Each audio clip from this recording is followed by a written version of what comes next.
What's up? This is your boy Lenny the Barber here for TALKOFHIPHOP.COM, and I'm sitting here with my boy Jay Alexander, the Fubu man, one of the Fubu men, so to speak. Appreciate you, Jay, taking this interview. Thank you, brother. Thank you.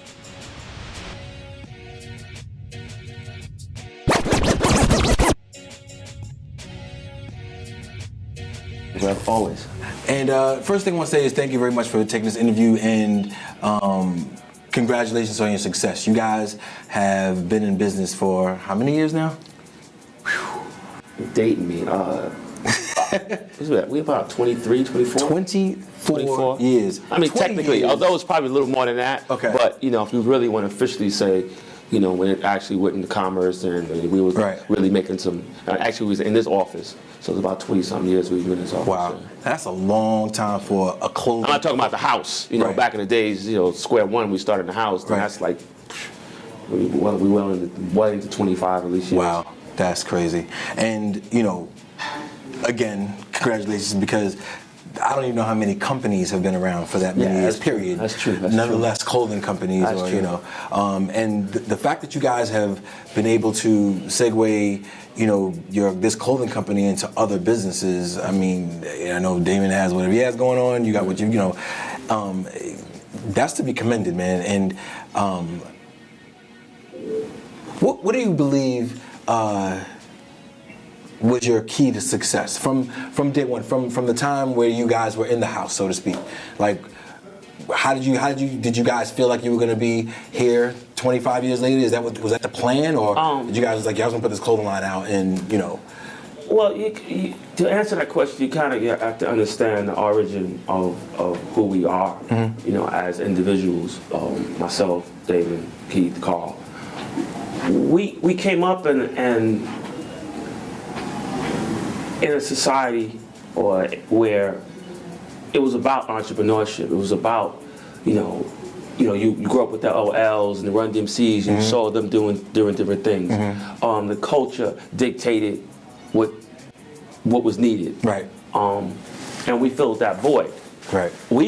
Myself, Keith, and Damon, we went to school once a week, and we went to work a week. So we were in something called co-op. Okay. So that geared us to understand business and work and that. I was in the military. Wow. And then of course that definitely gets you to understand, gets you worldly, and gets you into discipline yourself, of course. Right. And I think with that, I know myself. For me, I developed a drive beyond drive. Right. With that, because you always wanted to get out of where you came from. Right. Not necessarily, you don't want to come back, because you always come back to make sure everybody's good, but you want to get out of there. We were all raised in the crack era, and drug dealers, and where I grew up, right down the block is where all the drug dealers would hang out. Right. And I would walk past them every day, and with my briefcase, going to the city, either looking for a job or just going. Right. Not just to sit in the house, not just to be running around on the streets, but just to go out and try. My father started from clerk, to ended up, retiring as vice president of his company. Wow. And we talking about a financial company at that. Right. And that's literally unheard of. My mother always had she did have a job for a little while, but other than that, she had her own business. Right. She never really wanted to work for anybody. So with those, those attributes and those beacons or those things that I'm mentioning, that kind of groomed me. Right. If I look at Damon, I remember Damon, would just try to sell water to somebody that already has whatever. You know what I mean? The old saying. Keith was in real estate, I believe, when he first started, and Carl was just kind of hustling and running around doing whatever. So, the drive of the company was me. Because I wanted to be in fashion. These guys didn't want to be in fashion. They didn't care. Damon just wanted to make it. He didn't give a fuck. He didn't care. As long as he could sell it or he don't give a fuck. Right. Look, where's the money? Let's just get this money. Right. And I came home from Desert Storm.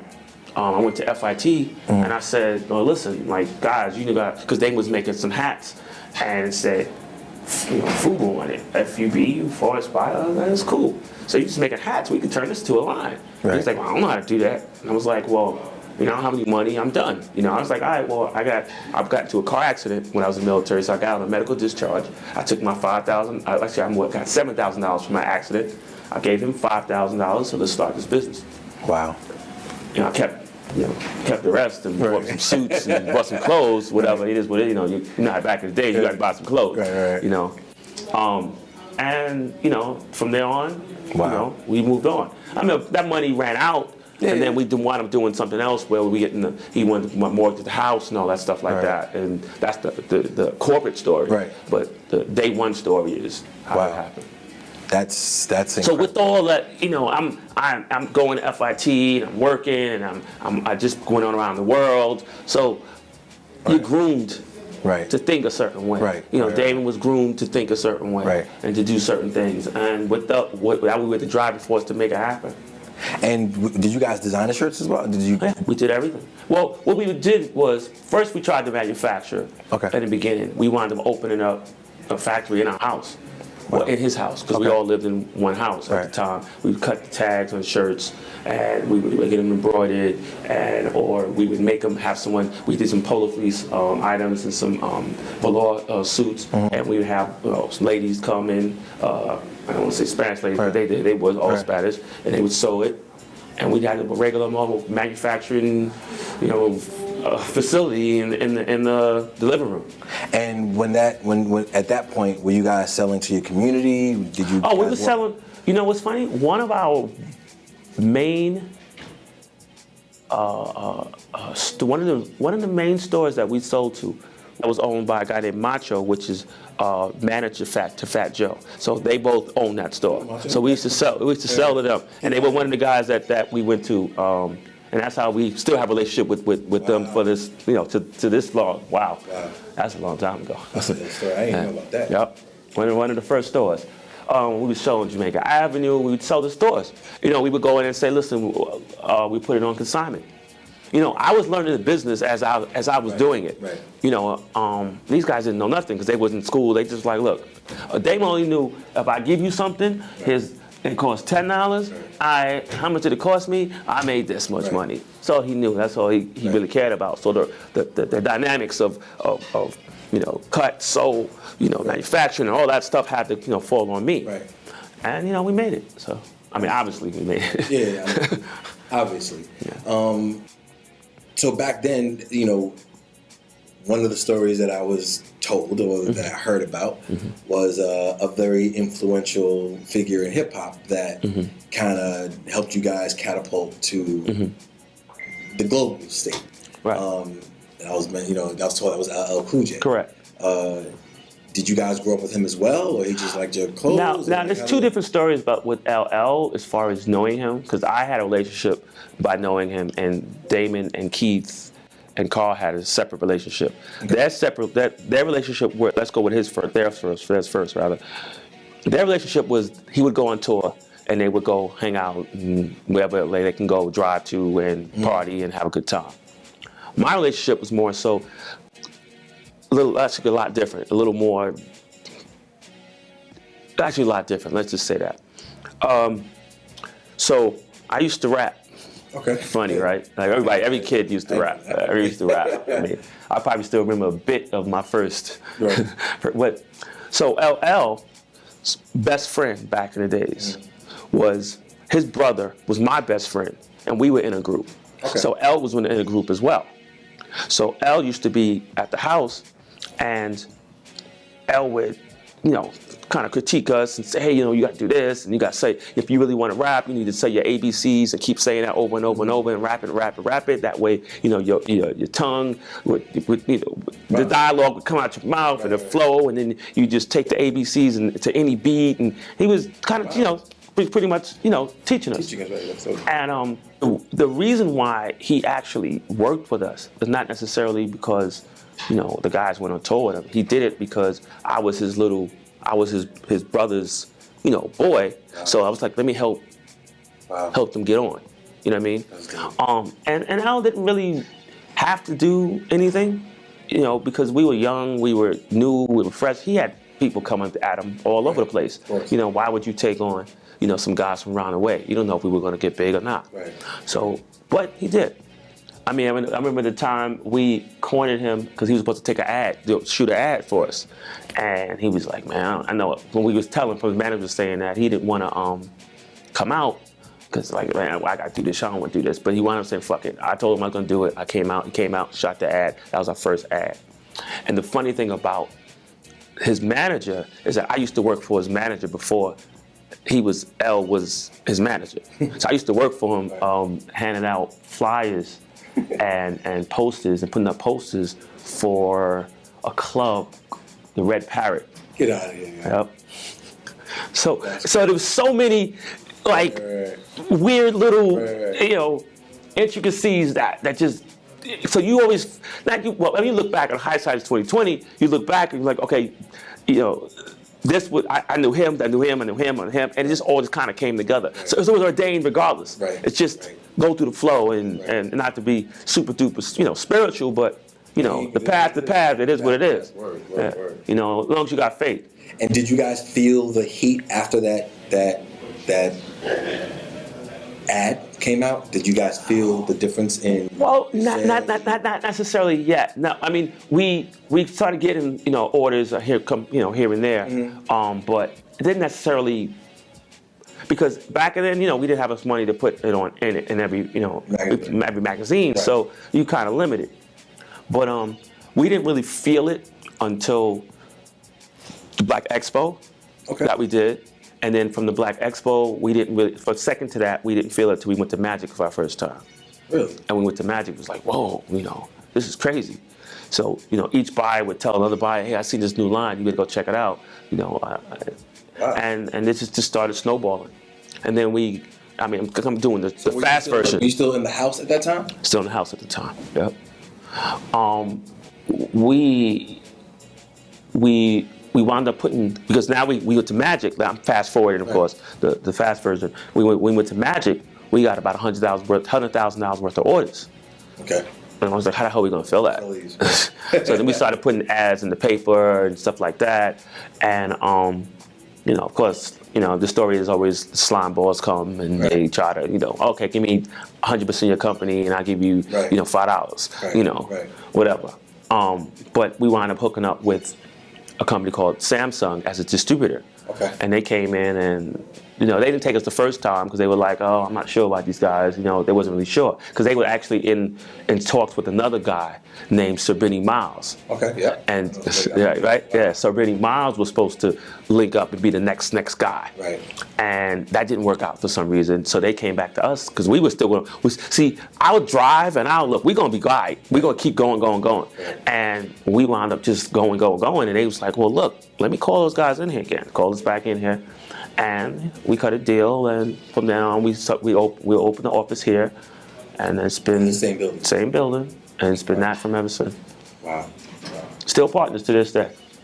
With Samsung? Yeah. Really? So we do different ventures together, such and such. But, yeah, still partners. That's gangster. So back then,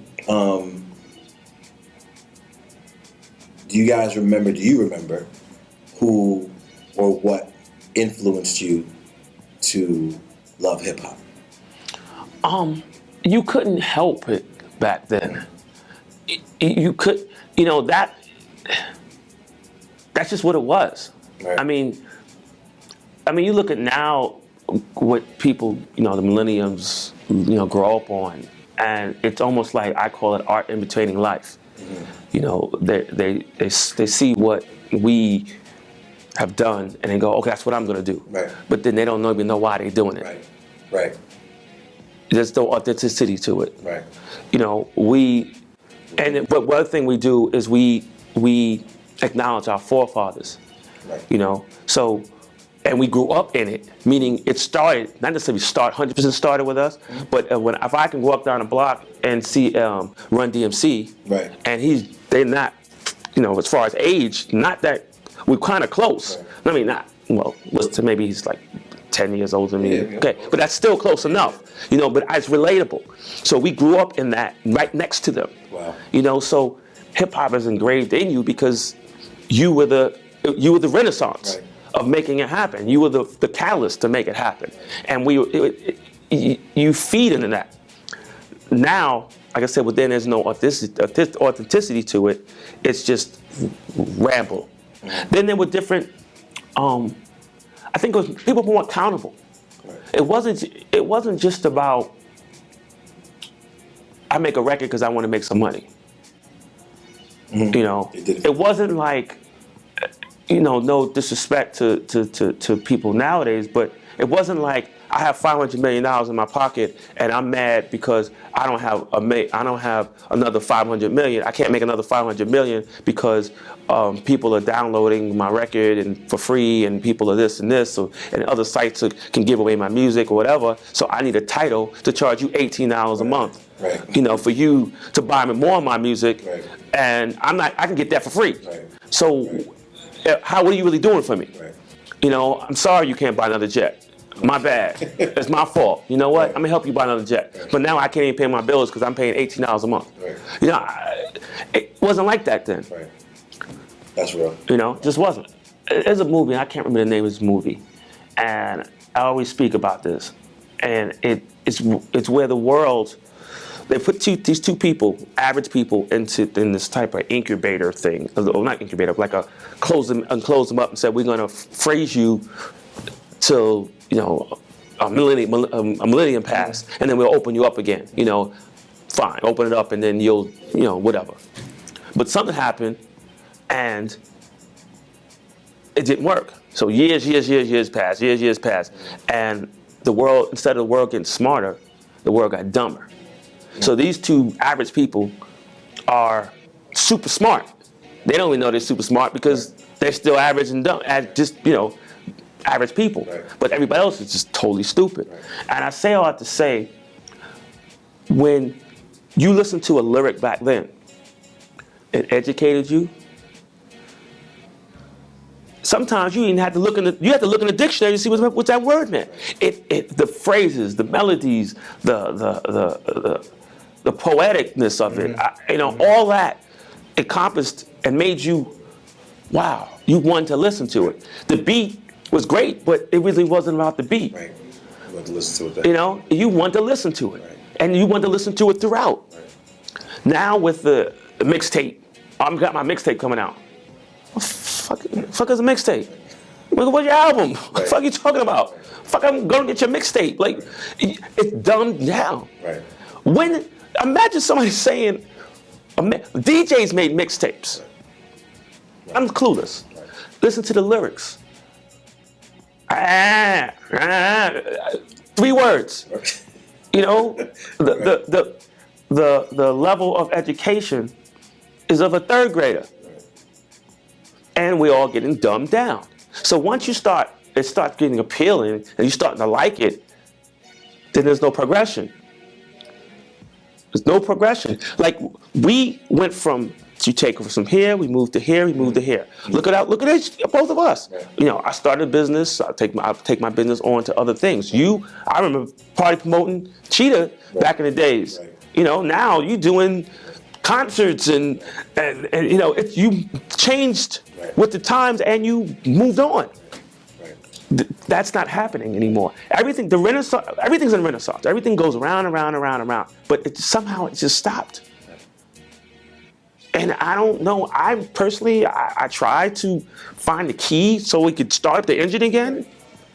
But they don't want to start up again. They just want to, no, this is what it is. We're going to start from this. This is what we're doing. And it's bad for life.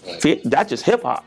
But the question was, when did I fall in love with hip hop? Like I said, I've always would have fallen in love. I would have fell in love with hip hop anyway because I was raised on hip hop. These guys aren't raised on hip hop. They're raised, I don't know what they're raised on. And it's our fault. It's our fault. Part of it. Okay. You know what?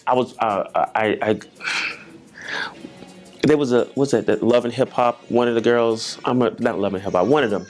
And the women said, well, talking about Harriet Tubman and the Underground Railroad, and she says, well, where are the train tracks, you know? Where did the train tracks? Like, where did the train go? Right. You know? No, it wasn't a train. Right. Like, why would you? How? Really? Right.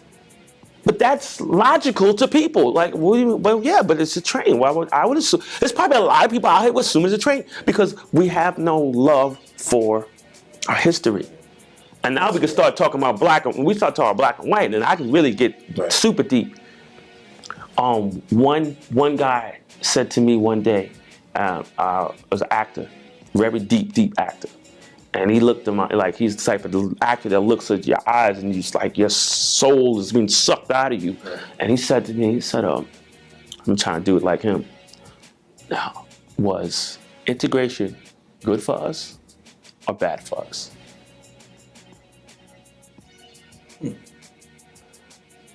And then you like stuck, because like, how am I supposed to answer that question?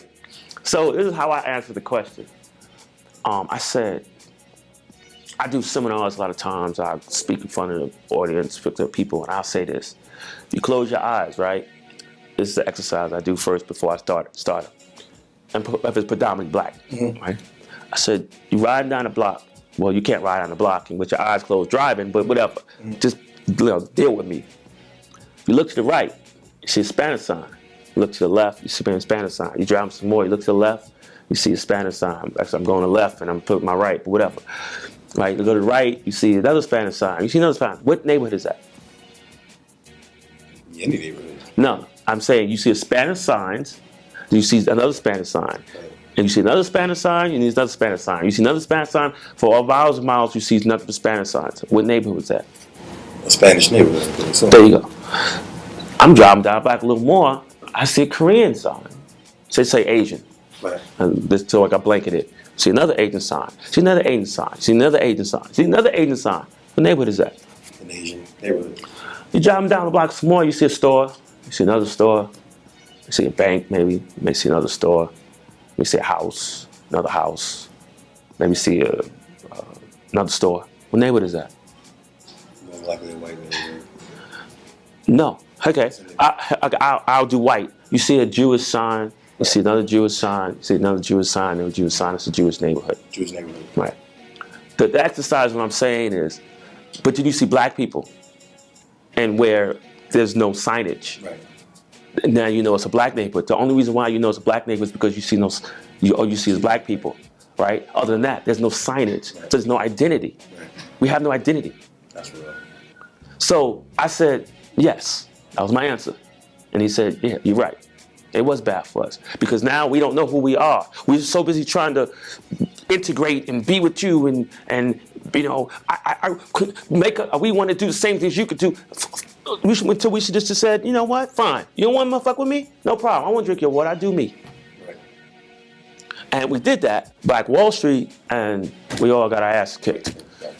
Well, what we did to stay alive is we would buy other brands. Okay. You know, like Coogee. This actually line you see here is Lil Bootsy's line, Jewel House. Okay.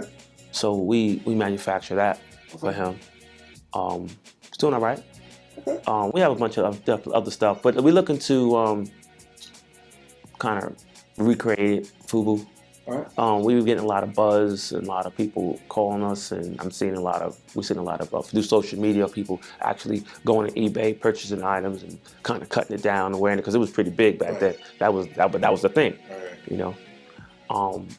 To where now, I mean, I guess these hip hoppers, they want to wear skirts and, but I mean, that's your thing. If you like skirts, that's your thing. I mean, it's not mine, but Will Fubu make skirts? do the No. No. What's like what you meant back then? But we've had almost every license. We've had suits, shoes, glasses, car rims, Really? watches. Still with the Fubu brand? Yeah, we had so much stuff at one time. It was like ridiculous. We had our own stores. Did it all sell? We had our own stuff. Yeah, so we had our own stores because we had so much stuff. We had about freestanding stores. Actually, still to this day, we have maybe about. So we still should have about at least 50 stores, freestanding stores out, not here, but overseas. Really? Yeah. Fubu? Food, yeah. Freestanding stores. Wow. And you guys still sell? You said you still sell your clothes overseas. Yeah. So the clothes you sell overseas, are those manufactured? No, manufactured overseas. It's like what they call a licensee. Okay. So they'll license the name and they'll make the goods. We'll approve it, but we don't. I feel like I once heard a rumor that because you guys didn't license it overseas at one time, that someone else did, and you guys didn't make any money off of that. No. That was a rumor. No, I mean, when people don't know, they make it up. Right.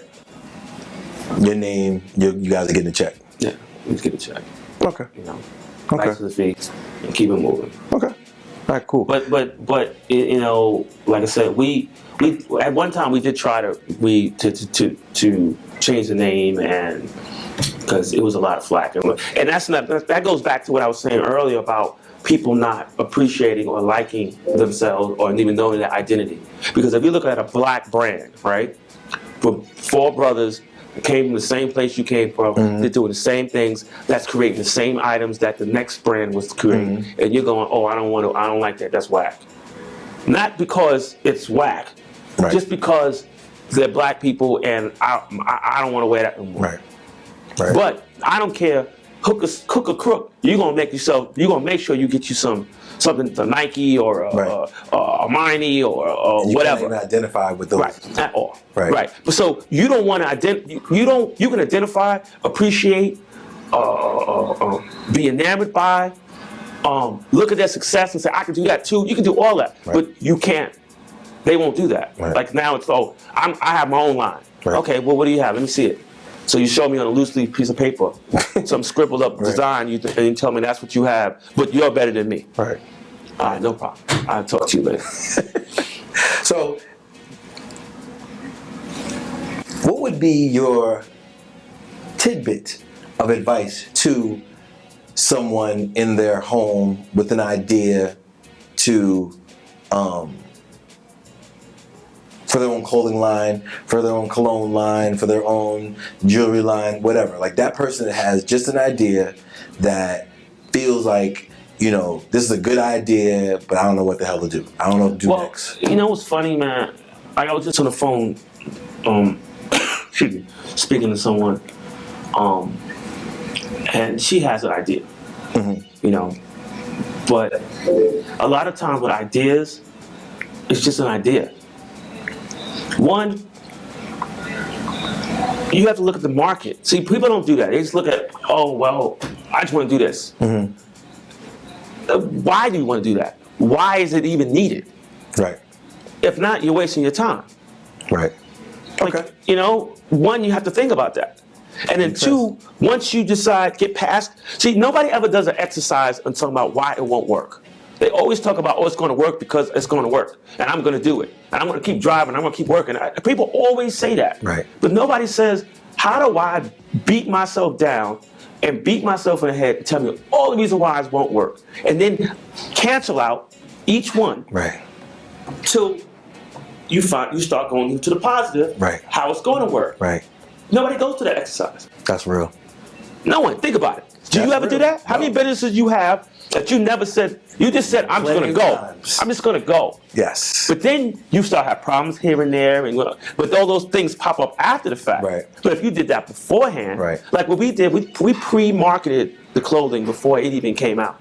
So when it finally came out, everybody just had to have it because you couldn't get it. Wow. Did you? Yeah, pretty much.